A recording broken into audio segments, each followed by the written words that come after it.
તાજેતરમાં જ જિલ્લા કલેક્ટર તથા પશ્ચિમ કચ્છ પોલીસ સહિતના વિભાગો દ્વારા વિદ્યાર્થીઓને અને ખાસ કરીને દીકરીઓને સ્પર્ધાત્મક તથા પોલીસ ભરતીના માર્ગદર્શન માટે એક સુંદર આયોજન કરાયું હતું, જેની સરાહના પણ કરવામાં આવી હતી।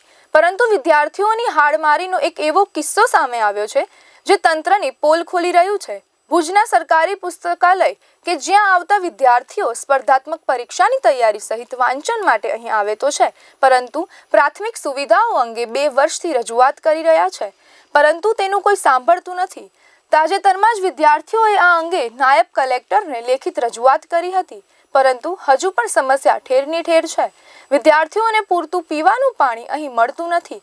અસ્વચ્છ શૌચાલય તો આધુનિક સમયમાં ઇન્ટરનેટ ડેટા માટે લગાવવામાં આવેલ વાઈફાઈ સુવિધા પણ ખાડે ગઈ છે અને લિમિટેડ કનેક્શન હોતા અન્ય વિદ્યાર્થીઓ ઇન્ટરનેટથી વંચિત રહી જાય છે।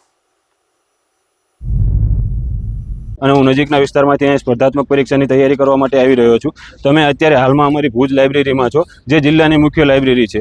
હવે તમે અમારી સ્વચ્છતા આપણા આખા સંપૂર્ણ ભારતમાં જે મોદી સાહેબના સ્વચ્છ ભારત મિશન અને પેયજળ મિશન જે છે એને જબરજસ્ત પ્રતિસાદ મળી રહ્યો છે, જેના નામે અમારી લાઇબ્રેરીમાં તો 0% છે, જેનું કોઈ પણ પ્રકારની સ્વચ્છતા પણ નથી। તમે જોઈ શકો છો અંદર જઈને મચ્છરનું કેટલું સામ્રાજ્ય વધી ગયેલું છે। મચ્છરજન્ય રોગો અમારા લાસ્ટ મંથમાં તે અમારી લાઇબ્રેરીમાંથી 60 થી 70% લોકો બીમાર પડી ગયા છે, મચ્છરજન્ય અને પીવાના પાણીના લીધે। પીવાના પાણીની 2 વર્ષથી સમસ્યા છે, જેનું કોઈ પણ પ્રકારનું નિરાકરણ લાવવામાં જ નથી આવતું। અમે અસંખ્ય વાર મૌખિક રજૂઆત કરી છે અને 3 થી 4 વાર લિખિતમાં રજૂઆત કરવા છતાં ગ્રંથપાલ સાહેબને તો પણ અમારું પ્રશ્નનું નિરાકરણ આવતો નથી, જેથી અમે કાલે કલેક્ટર સાહેબ નાયબ કલેક્ટર સાહેબને રજૂઆત કરી છે, જેનો નાયબ કલેક્ટર સાહેબ દ્વારા પોઝિટિવ રિસ્પોન્સ આવેલ છે।